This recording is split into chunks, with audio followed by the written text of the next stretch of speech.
অনেকগুলো কথা উঠেছে যেটা রিপোর্টে আসছে, যেটা আপনাদের দাবি দেওয়ার মধ্যে আছে, এবং এটা মানবার জন্য এখন যে সরকার তারা তো আর নাই, 3 মাস পরে তারা নাই। আপনারা অঙ্গীকার চাইছেন রাজনৈতিক দলগুলোর কাছে, সরকারের কাছে নয়। আমি ধরে নিচ্ছি যে এর পরে যারা আসবেন তাদের কাছেই সম্ভবত আপনাদের এই অঙ্গীকারগুলো বেশি দরকার, এবং সেইখানে আমি খুব লেস ইম্পর্টেন্ট একজন লোক। এটল আমার দল তোর ক্ষমতায় যাবে না, জোট হয়ে কিছু হতে পারবো কিনা তা এখনো জানি না, সেটা পরে দেখা যাবে। আমি কয়েকটা অভিজ্ঞতার কথা বলি। একটু বলেছেন যে আমি গণমাধ্যমে ছিলাম। আমি আসলে 68তে চট্টগ্রাম বিশ্ববিদ্যালয়ের রিপোর্টার হয়েছিলাম, একটা পত্রিকায়, সেই থেকে লিখি, এখনো লিখি। আমি যখন আওয়ামী লীগে যোগ দিলাম তখন একটা শর্ত দিয়েছিলাম শেখ হাসিনার কাছে। শর্ত ঠিক নয়, তাকে বলেছি আমি কিন্তু লিখতে চাই ফ্রিলি, এবং উনি খুব ওপেনলি বলেছেন একেবারে ফ্রিলি লিখতে পারবে, কোনো আটকা পড়ে কোনো জায়গাতে। লিখতাম। তারপর উনি যখন ক্ষমতায় গেলেন তখন দুটো একটা লেখা নিয়ে কমিটির মধ্যে, সেন্ট্রাল কমিটিতে আলোচনা হলো, এবং বলা হলো যে মান্নাত একটু উল্টাপাল্টা লিখছে, ওকে কিছু বলা দরকার। তো আমি অনেকে জিজ্ঞেস করলাম যে আমি কি ঠিক আছি?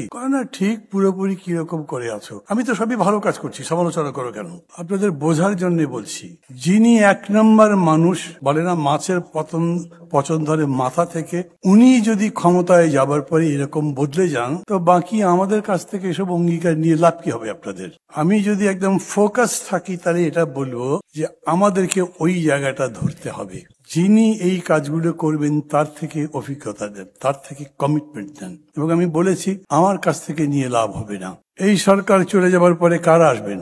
আগামী অন্তত 5 বছর গণতান্ত্রিক ভাবে দেখলে তো তারাই দেশটা চালাবে, তারাই এই গণমাধ্যমের স্বাধীনতা নিশ্চিত করবে, তারাই এদেশের গণতন্ত্র নির্মাণ করবে, তারাই এদেশের অর্থনীতি সহ সামগ্রিক বিষয়গুলো নির্মাণ করবেন। এবং সেই ক্ষেত্রে সবার বুঝতে হবে politics is the commander, rest culture বলেন, সাংবাদিকতা বলেন, স্পোর্টস বলেন, যাই বলেন, অল আর কমান্ডেড। সেটা যদি হয় তাহলে কমান্ডার যারা, যিনি, তার উপরেই নির্ভর করতে হবে। আগামী 5 বছরের জন্য কারা দায়িত্ব পাবেন বোঝা যায় তো নাকি? আমি জানি না, আপনারা হয়তো বলতে চাইবেন না। আমি বলি আমার তো মনে হয়, আমি কোনো বিএনপির পক্ষে ক্যাম্পেইন করি, আমি তো বিএনপি করি না, কিন্তু আমার মনে হয় অনেক ক্রিটিসিজমের পরেও শেষ পর্যন্ত মানুষ বিএনপিকেই ভোট দেবে। এই জবাব সবচাইতে ভালো কে দেবেন? এখানে মির্জা ফখরুল ভাই আছেন। তারপরে চাপাচ্ছি না, বাট রিয়েলিটি হচ্ছে তারা কি করবেন ভবিষ্যতে সেটা ভাবতে হবে। এখন ধরেন আমি মির্জা ফখরুল ইসলাম আলমগীর, আমাকে যদি এই কথা বলেন আমি কি বলবো? আমি বলবো আপনারা যতগুলো কথা বলেছেন সবগুলো রাজি আছি, ক্ষমতায় যাওয়ার পরে এগুলো এক এক করে করব।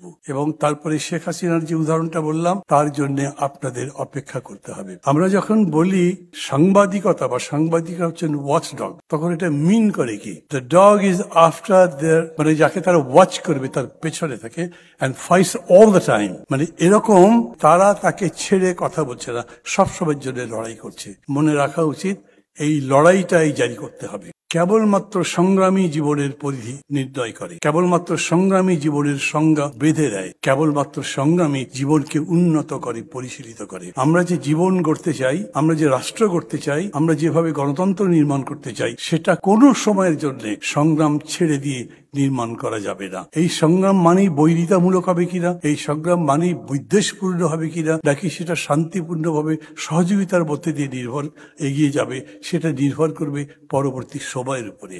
আমি মনে করি সাংবাদিকদের জন্য এইটা খুবই একটা পবিত্র বিষয়, এবং তারা সেটা করতে পারেন। তারা শুধু ওয়াচ ডগ না, তারা এমনকি মাঝে মাঝে পাথ ফাইন্ডার হতে পারেন। আমরা যে পাবলিক ইন্টেলেকচুয়ালিজমের কথা বলি, আমি মনে করি যে সেটা সাংবাদিকরাই করতে পারেন। এই যে এত বড় সংস্কার গেল, এই সংস্কারের মধ্যে আমাদের মিডিয়াগুলো কি ভূমিকা রেখেছে? এখনো যেগুলো আপনারা বলছেন নিজেদের দাবি দেওয়ার কথা বলছেন, তো এটা যারা ক্ষমতায় যাবেন তাদের কাছেই বলবেন।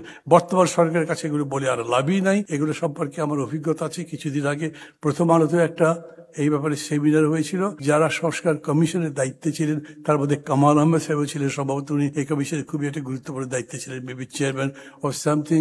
উনি নিজেও খুব হতাশা ব্যক্ত করেছিলেন। এখন আর হতাশা ব্যক্ত করে লাভ নেই। ফরওয়ার্ড লুকিং যদি হই, তাহলে আমাকে বুঝতে হবে আমি যা বলেছি, যা নির্ধারণ করেছি, সেটা অর্জনের জন্য আমাকে সংগ্রামটা কোন পথে করতে হবে। আমার কাছে যদি বলেন, আমি আপনাকে বলতে পারি বা আপনাদের সবাইকে বলতে পারি, এই পর্যন্তই সংগ্রামই করছি, এবং মনে করি টিল দ্য লাইফ এন্ডস এই সংগ্রামটাই করতে হবে আমাকে। আমি নিজে মেন্টালি তার জন্য তৈরি আছি।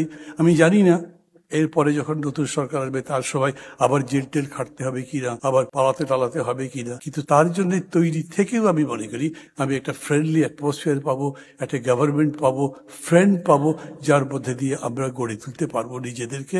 এবং সেক্ষেত্রে পলিটিক্যাল পার্টি এবং জার্নালিস্ট সবাই মিলে একটা বন্ধুত্বপূর্ণ সম্পর্কের মধ্যে দিয়ে যাতে এই লড়াইটা করতে পারি, তার অঙ্গীকার যেন আমরা করতে পারি। যারাই বলবেন এখানে যে অঙ্গীকারগুলো করবেন তার পেছনে আপনাদের ওয়াচ ডগের মতো থাকতে হবে আগামী দিনে, এটাই হচ্ছে মূল কথা।